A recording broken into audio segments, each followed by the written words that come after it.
Good morning from Los Angeles. Welcome to Trading with Sergio, Monday, 10 a.m. Pacific, 1 p.m. Eastern. We sure had an interesting weekend, didn't we? Well, it's still going on. So I have my thoughts about what's going on in the Middle East. Me being from the Middle East, well, at least was born there.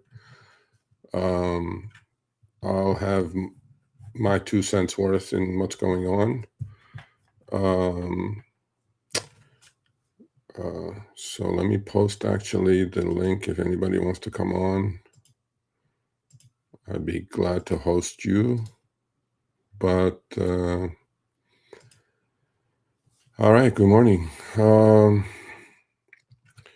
What is going on? Well, as expected, probably we opened sharply lower and then we reversed. We're back to green. I was ready to wear my red hat, then switch to the green hat. I don't know where we're going to end up, so I'll just wear my Barca hat, I thought, because it kind of matches my background as well. So, yeah, we started a massive air campaign in the Middle East, specifically Iran. And so, folks, for most of you who listen to the news media, it is not Iran, it is Iran. It is not Iraq, it's Iraq. At least pronounce it correctly. Although a lot of our politicians pronounce it incorrectly as well. And so everything that was related to defense and oil was pumped right at the open. And pretty much on all of them, that was the top tick. And everything related to retail, which would have negative effects on oil prices going up, consequently gas prices potentially going up, was sold off. They're still negative, but then the reversals in the oil sector, metal sector, has been pretty eye-opening actually. And more importantly, the treasuries are selling off, interest rates going up, dollar is getting stronger, a lot of mixed signals. If you went and jumped on defense stocks, you're probably negative already, unless you've been holding them for a while, because they've been doing fantastically well. And rotation is fierce, but then this rotation I don't think is going to last. Just like silver and gold prices reversed, went from positive to negative. And one other thing that caught my eye today that's happening is crypto. Crypto actually sold off when the first bomb started to fly, and then Bitcoin back to 7,000, 70,000. God forbid. I DCA'd some more this morning. Bitcoin back to 70,000 and Ethereum back to 2,000 or 2050 range. So this is the first time we're seeing sort of a decoupling, crypto not getting affected, and yeah, a lot's going on. And good morning, everyone. All right, Luis, good morning. Mike, good morning. William, wag the dog. You bet you, William. If you haven't seen that movie, I recommended it on my chat group. It's an older movie. It's probably 20 years old plus. Go check that movie out.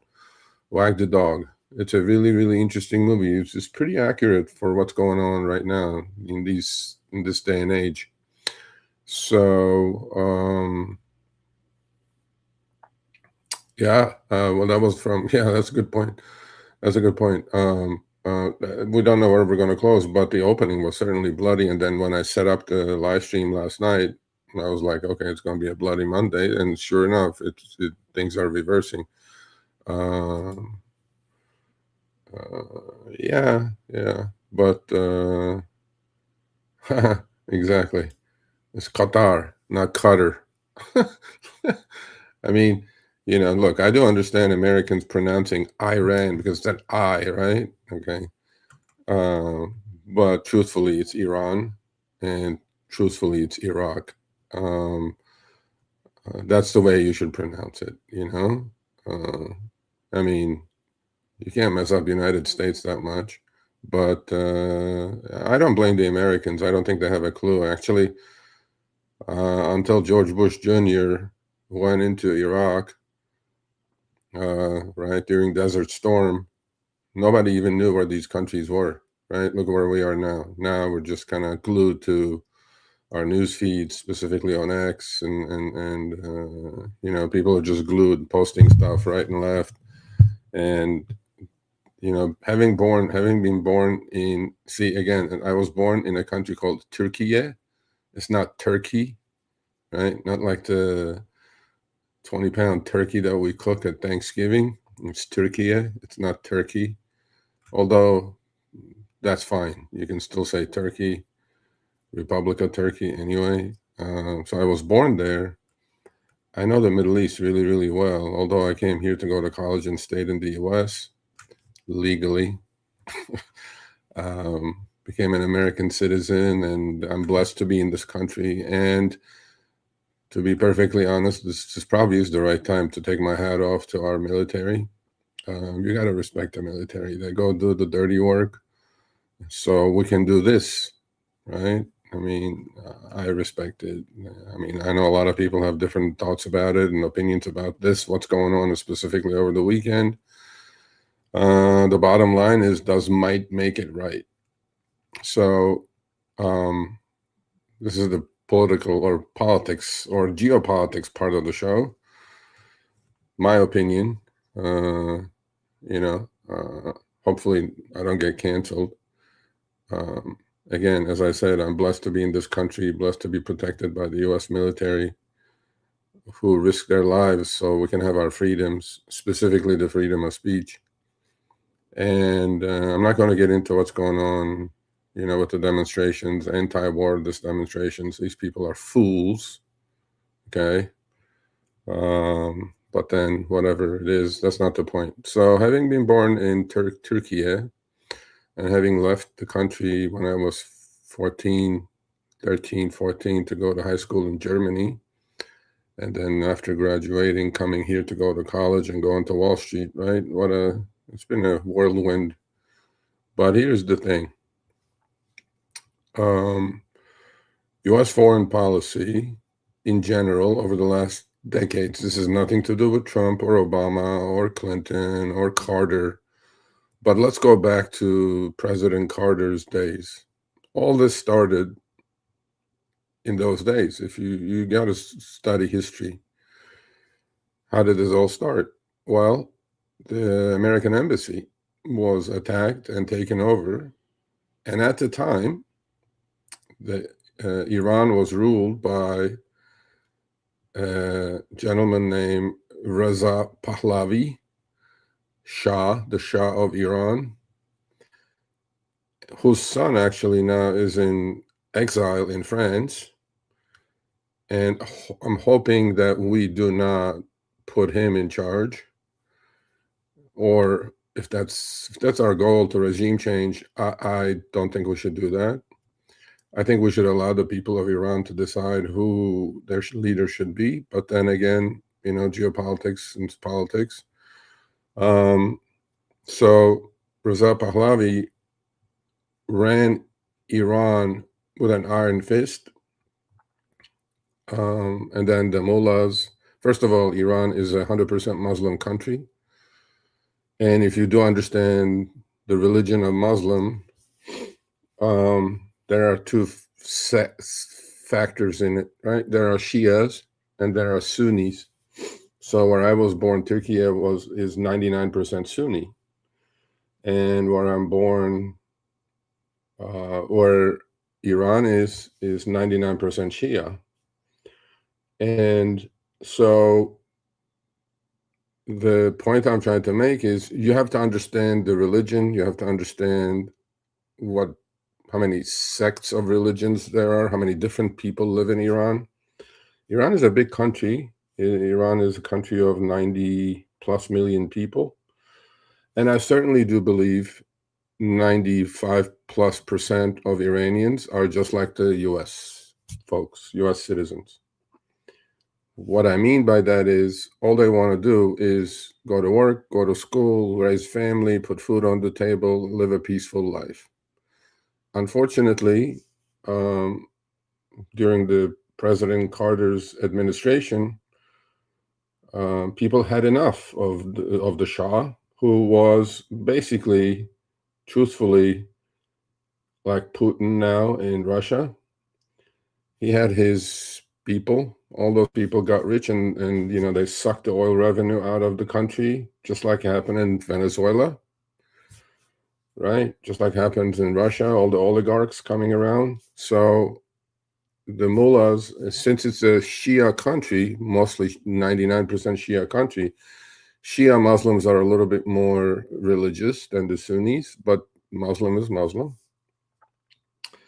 And so they got rid of the Shah, okay? And he was exiled, and they took over the U.S. Embassy, and the U.S. military at that time tried to rescue those folks, and it failed miserably, although obviously we didn't have the military power or the technology that we have today. And the mullahs took over, and the country became a very religious country, right? Because the rulers were mullahs. Mullahs meaning, basically, if you think of a priest in the U.S., well, that's the opposite of what it is in the Muslim religion. Mullahs ran the country with the iron fist, and Islam, which was the same thing, basically with Sharia law almost to the point, basically what the Shah of Iran was doing. And Shah of Iran, by the way, is not an angel, right? At his time, people were getting massacred as well, because whoever opposed to him was getting massacred. And just like the mullahs have been doing for the last 40 years, whoever opposes them is getting massacred. So connecting all this, going back to U.S. foreign policy. My wife was born in Iraq, by the way, and she's Armenian, obviously. But the U.S. foreign policy in the Middle East, in general, again, this is my opinion, has been nothing but creation of chaos and suffering of the average folks who live in these countries. Some of you may know, some of you may not know. Again, this is history. I love history. I enjoy it. How many of you know that Osama bin Laden, who was the murderer of 3,000 Americans at 9/11, was our man during the war in Afghanistan, where we supported Osama and his mujahideens to kick the Russian army out of Afghanistan? We supported Osama bin Laden. How many of you know Saddam Hussein, who was a brutal dictator in Iraq for years, decades, was our man? We supported Saddam Hussein in the Iran-Iraq war because we didn't want Iran to take over the Middle East. How many of you know a lot of the dictators, drug lords in South America were our people, such as Allende in Chile, such as Noriega? They were all our people. We supported these people. But what happens to these people is that they get a little too big of a head, and they rule their country with an iron fist. And at some point, the U.S. gets involved and says, listen, buddy, we're either going to buy you or we're going to kill you. And most of them say, go F yourself, U.S. They F around and find out. So what do? We go in, we clean it up. We tried to clean it up. But who suffers? The average folk in Iran. Iran is pummeled at the moment. Iraq, still, after trillions of dollars and thousands of American lives lost, where is Iraq today? It's as chaotic as it ever was. We did the same thing in Libya. We killed Gaddafi. How are the people in Libya doing? I'm talking to average people. I'm not talking to fanatics. Not that great. How about Syria? We kicked Assad out. He's in exile in Russia. How's Syria doing?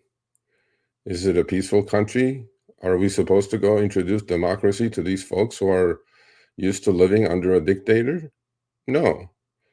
So I believe we have a failed Middle Eastern U.S. policy.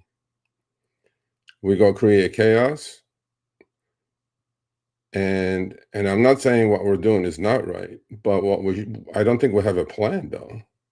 Is Iraq better off today than it was, especially the people in Iraq? Iraq is a country of 30 million people. Are they better off?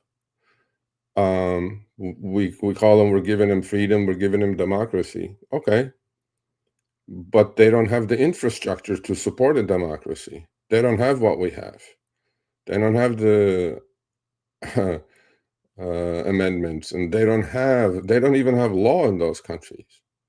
They don't have the structure to support a democracy. It's not like Israel, right? So we go try to introduce democracy and we call them, we're freeing these people. Sure. But then there is no infrastructure to support what we're putting in there. So we have to all understand this. And I feel for the Iranian people. I support our military. I support our administration for what they're doing. And was it, I mean, again, when we do clean this up, hopefully shortly, or close it up, I'm not sure country of Iran is going to be as easy as it was. Well, look at Iraq, look at Afghanistan, look at Libya, look at Syria, look at our success rate. Yes, we do go bomb. Yes, we do. A lot of average folk die. They're called collateral damage. You got to feel for these people, right? And yes, we are freeing them from a dictator. That part I get. But do we have a longer term plan to give these people what they truly want, which is freedom and the law and order? Well, they don't have the infrastructure to support that. Okay. Middle East is the most corrupt place on the planet. I'm sure there are a lot of countries that are corrupt, but South America specifically, but Middle East is, takes the cake too. So we're going bombing now. Okay. Whack the dog, by the way, is this a misdirection play? I'm not sure. Was it time to get rid of the mullahs? Maybe. But Iran is a much larger country than anything that we've undertaken so far. It's much larger. It's actually as larger than Libya, Iraq, and Syria put together.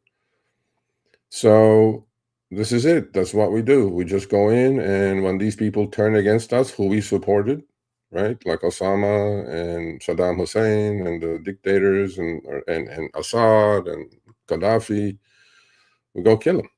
Okay, fine. We remove them, and a new probably dictator will take over. My goal is to make you guys understand that what's the connection though, right? So how does this affect the American people? That's what live in this country. That's the important part. Okay. Initially, oil prices spike. Everything becomes more expensive. Maybe inflation will come back. It'll kick in. Is it long-term? I doubt it. Is it going to be short-term pain for long-term gain? I hope so. I hope so. But looking at the past results. So in all those countries that we went in and removed the dictators and the rulers of these countries, we created chaos for the people, for the average folk, right? And we have to now say, or ask the question, do we have in the Middle East, out of all the countries that we removed the heads of the state or the rulers of the country, do we have a successful plan, or have we implemented a successful plan in any of these countries? to me, it doesn't look like it being from there. I mean, I do talk quite a bit about my friends about this. Do I support the Americans going in and removing the mullahs? Yes.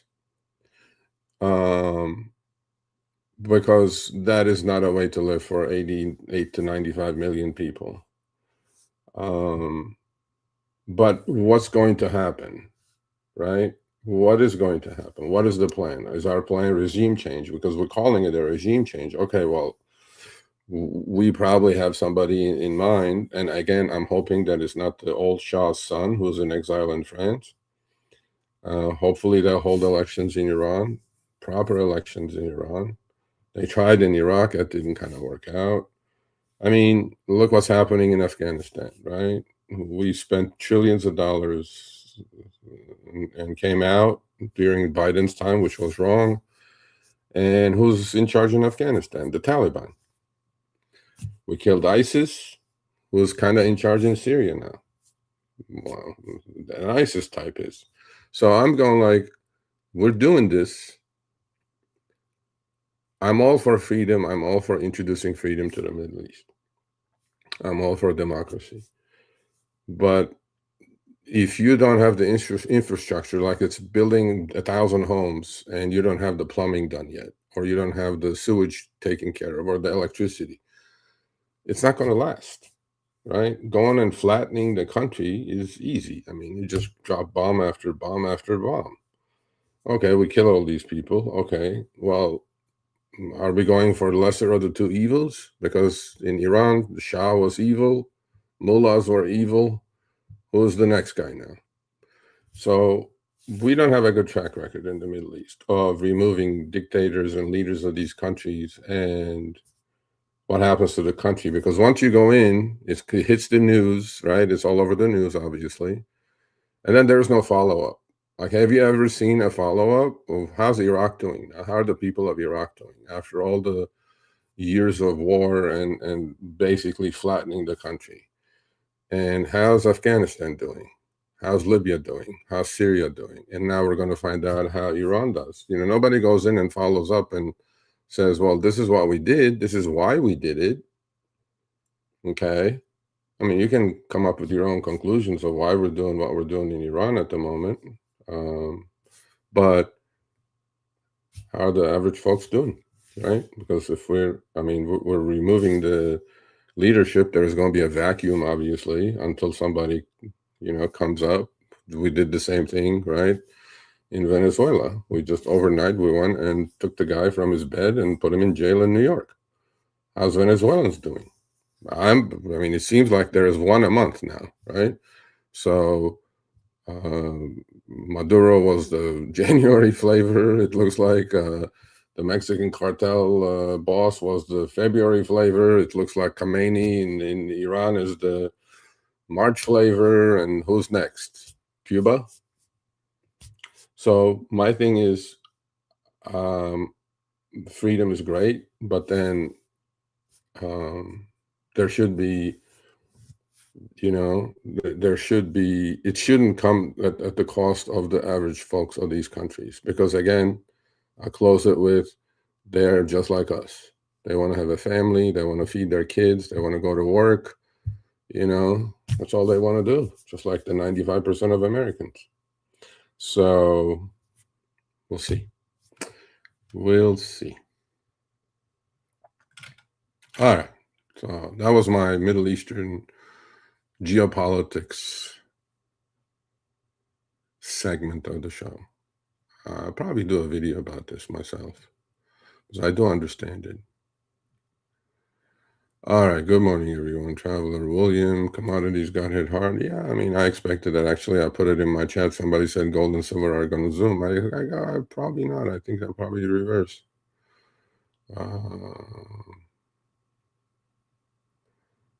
What's going on? If any of you want to come on, please grab the link. I posted it. Let me post it again. We can talk about anything you guys want. Here's the link. I would love to hear some other folks' opinion about this. Again, I'm all for the U.S. military. I think I think they're risking their lives so we can do this, right? And you may agree, you may disagree, but I do remember when I was very young, and I wasn't even in this country. I do remember when the Vietnam War heroes came from Vietnam, and they were people were spitting in their faces, and that is bullshit. This because the people who go to war, just like all the young kids that went to war in Iraq and got blown up by, I mean, how many lives we lost in Iraq? About 8,000, 50,000 got maimed or lost limbs and came back. PTSD that they're dealing with. Look, folks, war is not a good thing, okay? And especially human suffering on both ends is immeasurable. So my point in all this is, if you're going to go to war, leave the place that you went to war for a better place. And I don't think U.S. has done that. Okay, I don't think U.S. has done that in Iraq, in Afghanistan, in Syria, in Libya, and now Iran. So I'm hoping maybe this time is different. But again, I support the U.S. military 100%. I think what we're doing is correct, but I would love to see a plan for the people of Iran, because the people who are suffering are the people of Iran. These mullah types are all getting blown up right and left. Okay, no problem. They're going meeting their 72 virgins up in the sky, but the people of Iran are going to suffer at the end of this. Okay, so my prayers are with our military, and especially the lives lost already, and the other side, obviously, because collateral damage, it said collateral damage is as accurate as a lot of our bombs are, laser guided missiles, Tomahawks.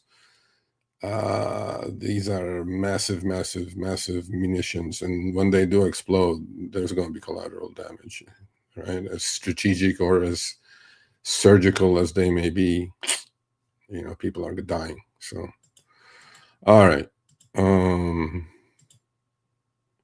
My green, I couldn't find my green hat, Doug. I was going to wear it. I couldn't find it.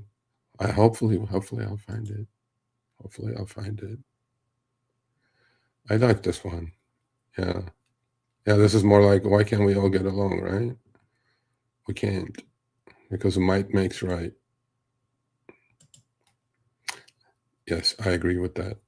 I 100% agree with that. I 100% agree with that. Have you got to remember CIA in the 1950s before the Democratic Prime Minister? Yeah, I remember all that, right? But then, look, there is a the Shah of Iran was not Mother Teresa, okay? He massacred a lot of people who were opposing him. So, and the same thing happened in Iraq, by the way. After we supported Saddam Hussein, he was our guy for a decade during the war with Iran.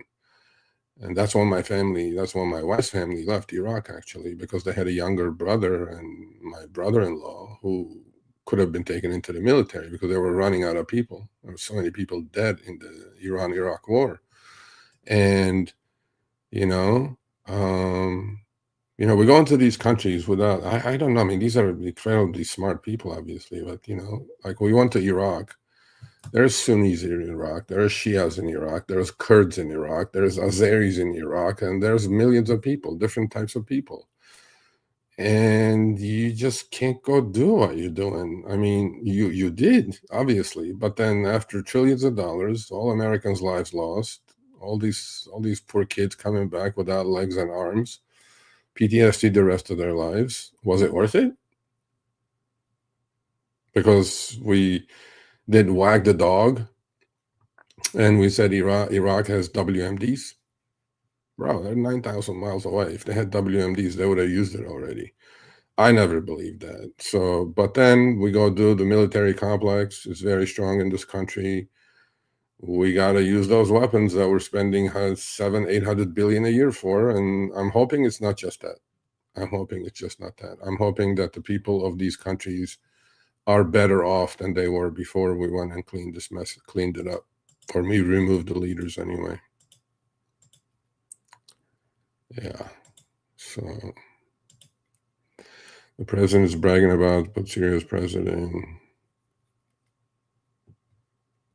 We'll see. Well, Syria's guy was the smart guy. We told them the same thing, that we're either going to buy you or we kill you. You can go to Moscow or Russia and take your billions from the Swiss bank accounts, number of Swiss bank accounts, because you plundered the country as well. You know, you can have your margarita at a Russian beach, or we kill you. And the guy goes, okay, fuck it, I'm leaving. He was the only one that left, by the way. Gaddafi did not leave, we killed him. Saddam did not leave, we killed him. Well, Khomeini in Iran did not leave, we killed them. You know, we kill people. We're good at it.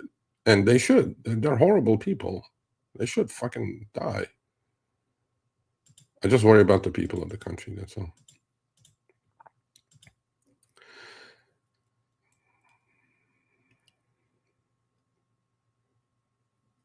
I don't get the context of that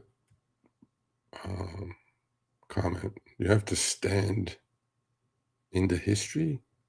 You mean understand? I understand all of that. And I mean, look, you know, most Americans are concerned about a 7-inch TV and the Super Bowl, you know? Okay, cool.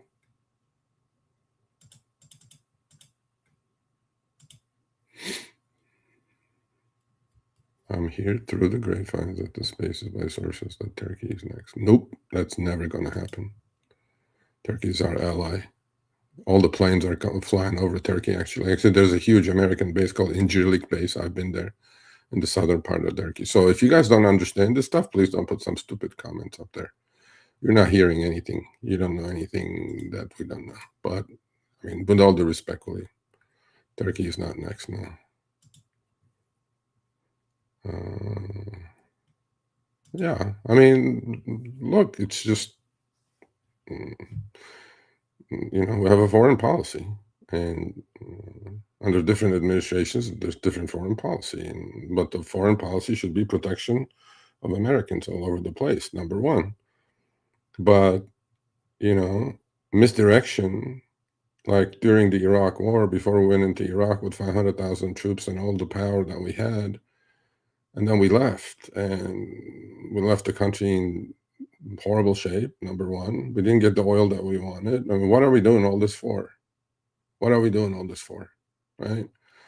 And some of you may say it's Israel, this and that, but I'm going like, look, it's just, what are we doing this for?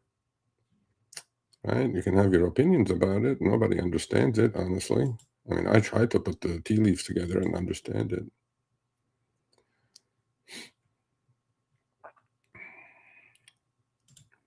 Absolutely, no, I agree 100%. It's not even, nah. If you say Turkey is next, then you have no idea what's going on in the Middle East. Zero. I can assure you that's not happening. Good morning, Mullah. The equivalent of Pope Syrian is, well, I think the Pope is, I don't know. What do I call that? A little bit more peaceful version, I guess. I mean, look, mullahs want Sharia law. You guys need to go Google Sharia law now. What's Sharia law? Okay, women have no rights. That's why they wear the hijab, but just their eyes showing. They can't work. And it's not about women. I mean, it's just men as well. It's just, Sharia law is the law of the Quran. And that's the same thing is happening in a lot of Muslim countries, although some more secular, such as, you know, some Muslims in Indonesia and Malaysia, they live differently. Look at I mean, Turkey is a Muslim country, 100% Muslim country, but 99% Sunni. Look at how secular Turkey is. I mean, if you guys see pictures of Turkey, it's nothing like Iran. It's not run by mullahs. Mullahs want religion first, and then everything else next. And I mean, every time you put religion first, you're going to have some issues.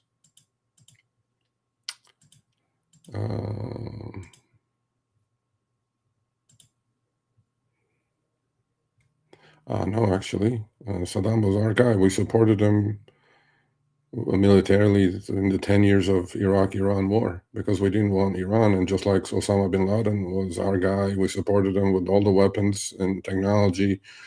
With his 10,000 mujahideen, he kicked the Russians out of Afghanistan, folks. So, but we supported him until he turned on us, and then we go, okay. And then he did 9/11, and then we go, okay, we're going to fucking kill you. And then we did, thankfully. Yeah.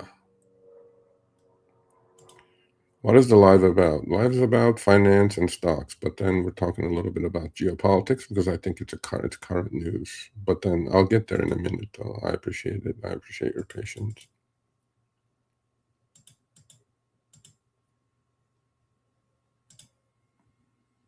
Yeah, it's all our guys.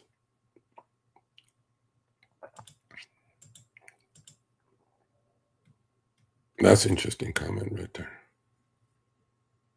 You mean the U.S. Central Bank, the Fed, and the Treasury?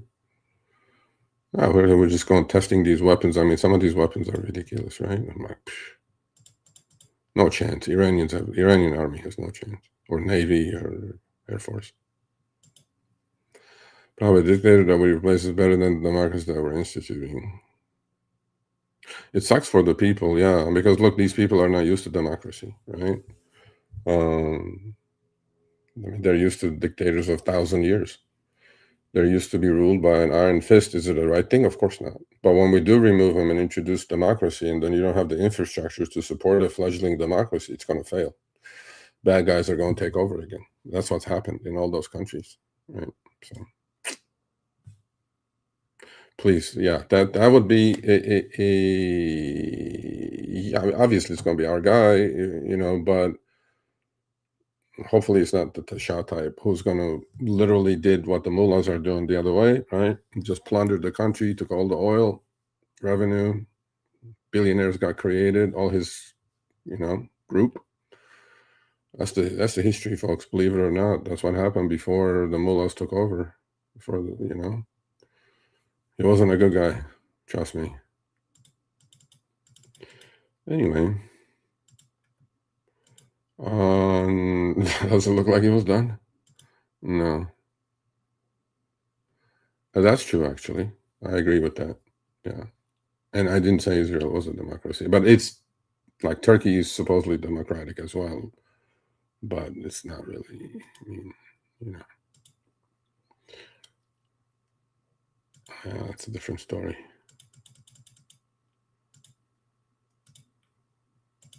Wag the dog, yeah.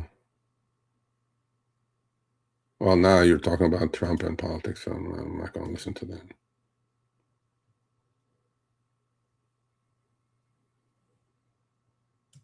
Yeah, okay.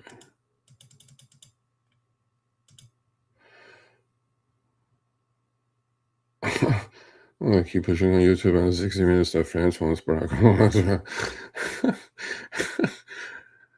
Why do you guys come up with this shit? All right, last one. Put in this puppet. Hearing as William. Come on, William. Settle down.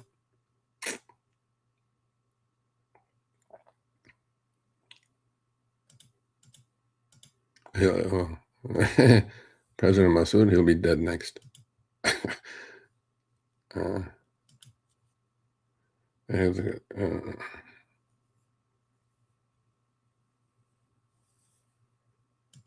Okay, well, that's politics. That's U.S. politics. Okay, William, you're off the deep end.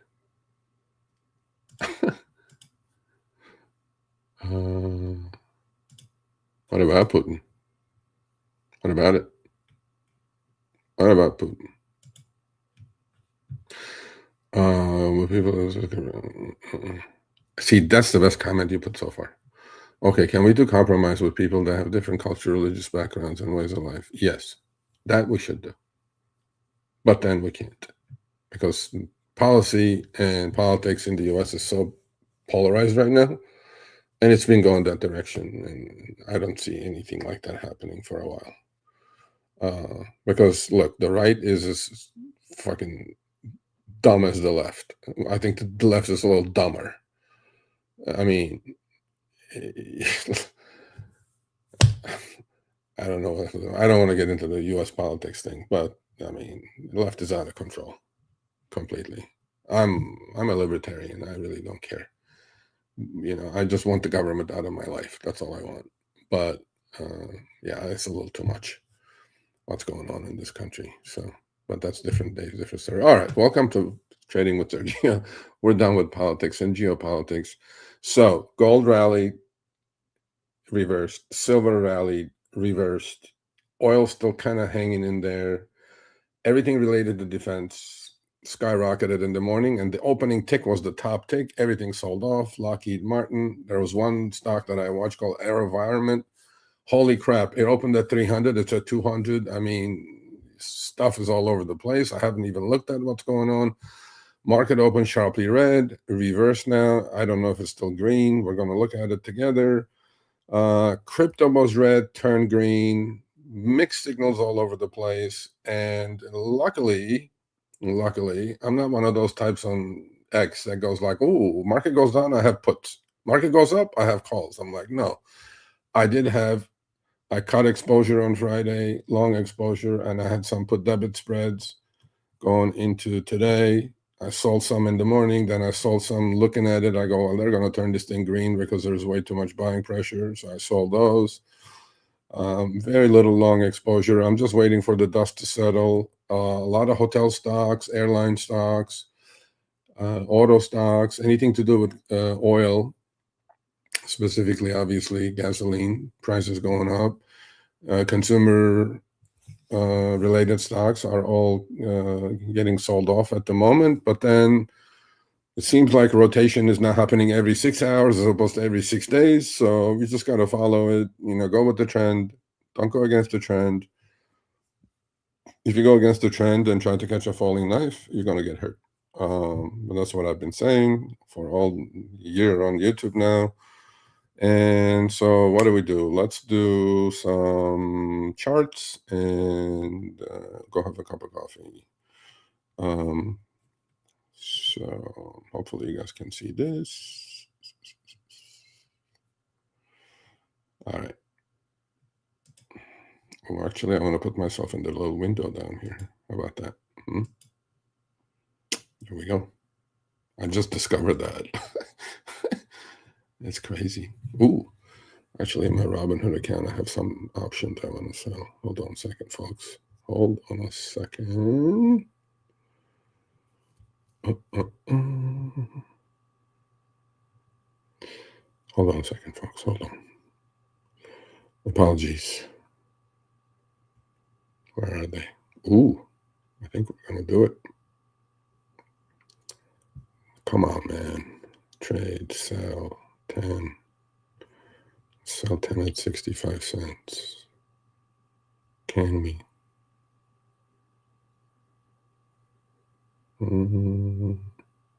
Nope. All right, well, if it goes higher, we'll sell it. We'll go through the positions too in a minute. Okay. Give me one more second. Let me sell these things.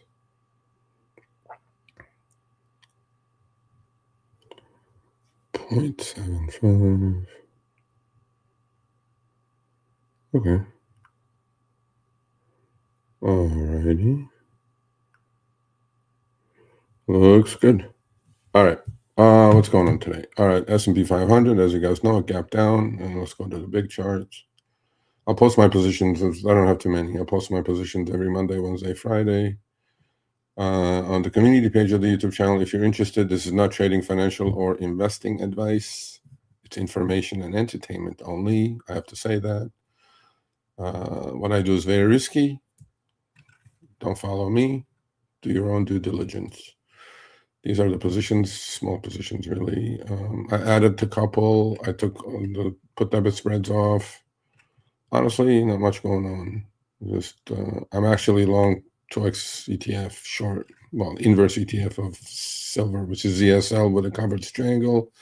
I'm long some Tesla options, and I'm short some put credit spreads on Tesla.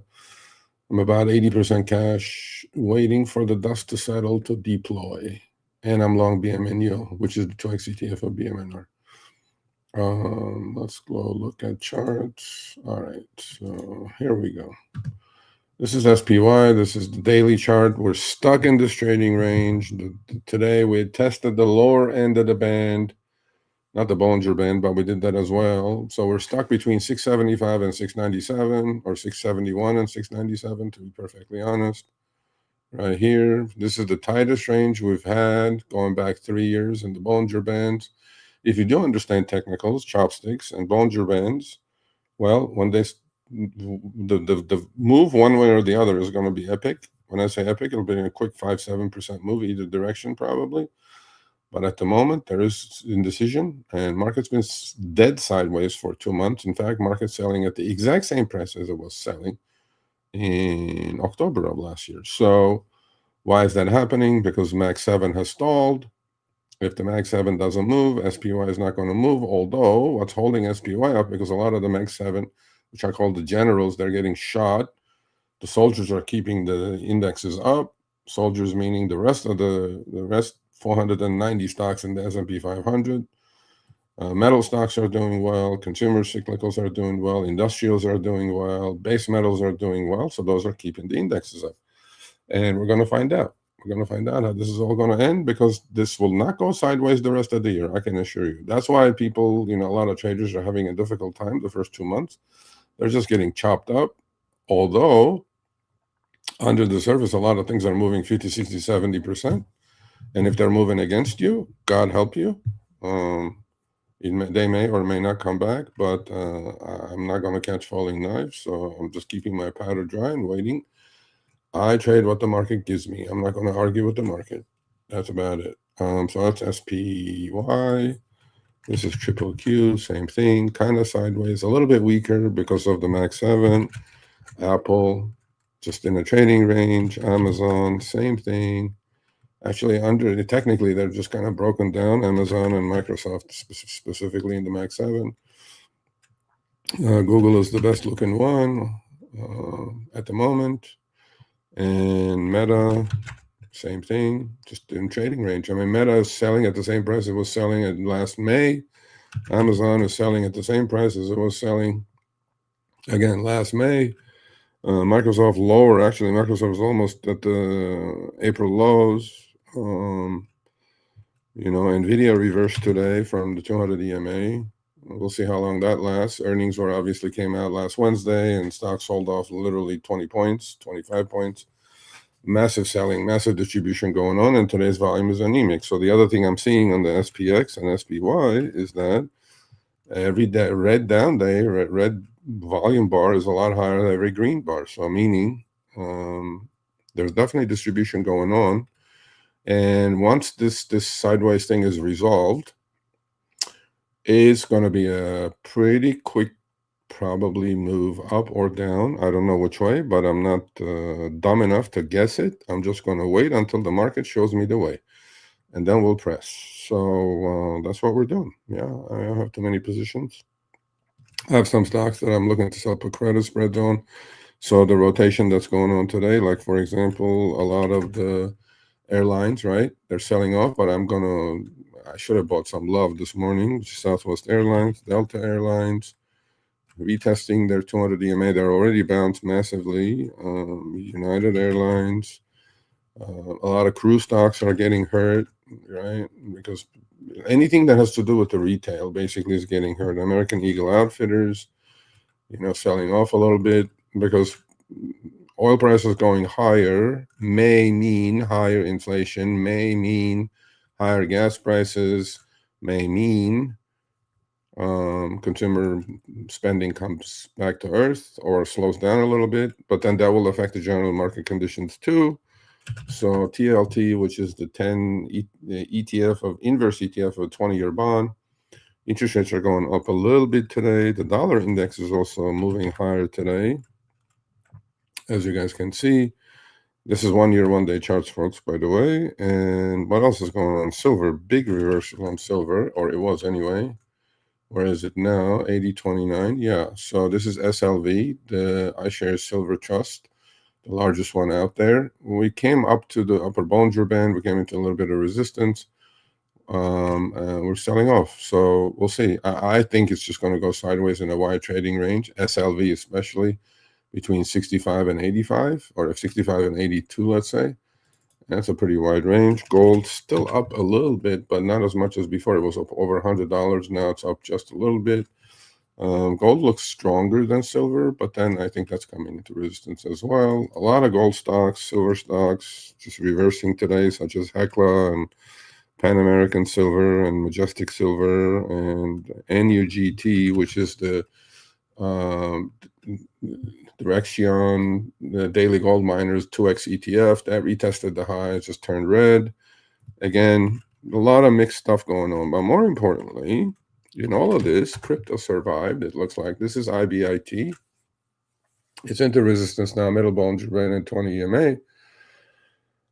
Still going sideways. We may be doing one of these things right here, where we fell off the cliff last time. Are we just going to keep going sideways? MACD is negative, obviously. We're just kind of trading range, right? And we hit 60,000. We bounced to 70,000, back to 62,000, up to 69,000, back to 63,000.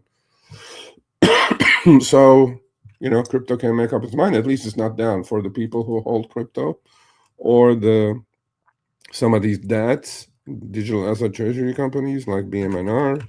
I think BMNR is up today. Yeah, BMNR is up 8%. Okay, cool. But this is Ethereum. If Ethereum's doing the same thing as Bitcoin, obviously, it's just going sideways into resistance now. Next resistance level is probably about 23 to 2400 in Ethereum. And definitely not out of the woods. Is today's rally to be sold? Well, if you're a technician, yes. If you're long-term holder, no. But are we closer to a bottom? I don't know. Market will have to tell me that, because it does certainly look like it's just found some support, 1800. So we're in the 1800, 2200 trading range on Ethereum, and that's why BMNR is in a range as well. So pretty much that's what's going on. Stuff that I'm looking at, like RCL sold off sharp this morning. It bounced already. It's already 302. It got as low as bounced out 285. Holy crap, that's big. A lot of defense related stock like Ondas got up to 12 and change, now only up 60 cents at 1069. Lockheed Martin, it was up over $60, 692, you know, now 670. And this is the casualty of the day, AeroVironment. Holy crap, high of 30 something, 302. And then Raymond James said from outperform to underperform, and that lingo, underperform is a sell. Holy crap, what a candle. $100 range on a $300 stock today. God bless. So just gotta hold your shit together, folks. When the market's this volatile, where's VIX today, but is it still up? So with the market being up, VIX is still up 7%. That's an interesting signal right there. So we'll see. We'll see where the market ends. It may still end up red. We'll see. So, but opening was pretty interesting. But every dip is being bought still. And at some point, right, the dip may or may not be bought, but hood reversed. It was down a little bit. That's consolidating, going sideways. Palantir is up because supposedly they're using a lot of their technology. You know, that's in its own little kind of a downtrend, coming into resistance at 200 EMA. I mean, a lot of things are just in their own little bear markets. And so my long-term port kicking ass, absolutely, just kicking ass. That's all I can say. I put a video up on Friday about that. Actually, the only one that I'm underwater is Lululemon. Actually, I'm thinking of switching out of Lulu to, and not yet the Nova Nordisk. I mean, that thing is in the world of hurt. down to 37. I would love to own some of that at 32. Netflix, Warner Brothers deal didn't happen, thankfully, for my sake anyway. I'm long Netflix, I'm long Google. I would love to buy some Google under 300 or add to it at some point. But I have a full position, but I'm talking trading wise. And Tesla, yeah, still down $1.30. I think it was green at some point. It's holding the 200 EMA tight, and we got to hold here. If Tesla doesn't hold here, it's going. It's going to 350 range. So we'll see. We'll just wait. Patience, man. Patience is the key. If you're not patient, you're gonna get pushed and pulled with every bit of news, and you're gonna go to the poorhouse. And we don't want to go to the poorhouse.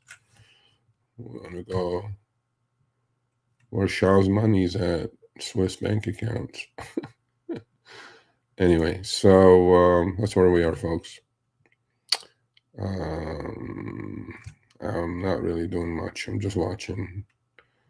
I mean, I have some cover calls on BMNU. I have a strangle on ZSL, so I can't do much about it until, well, I shouldn't do anything until expiration in March. If you have any questions, post them up.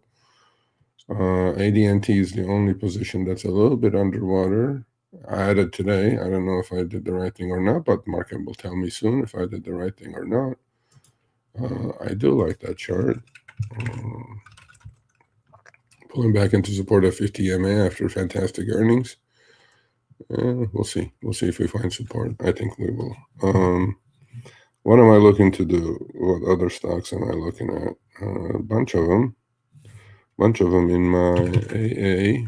Bunch of them in my 52-week high lists. AMD is, hope, for AMD longs, hopefully. It's going to hold here in 200 EMA, but doesn't look that hot.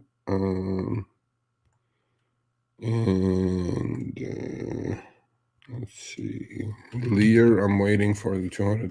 Well, I mean, we're on the 50 EMA, so we'll see what happens there. Initially, I want to sell some put credit spreads on some of these. The rest is the rest, folks. Rest is the rest. What else is going on? Not much.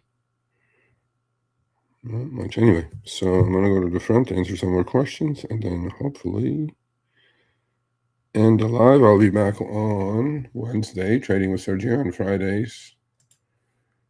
All right, no more questions. Okay. Fridays, power hour with Sergio. No questions? Nobody wants to come on? You guys all shy? Okay. No comments, no questions. Politics ended, the conversation ended. And then guy says, what's this channel about? I go, this is about the market, and then you're not here now.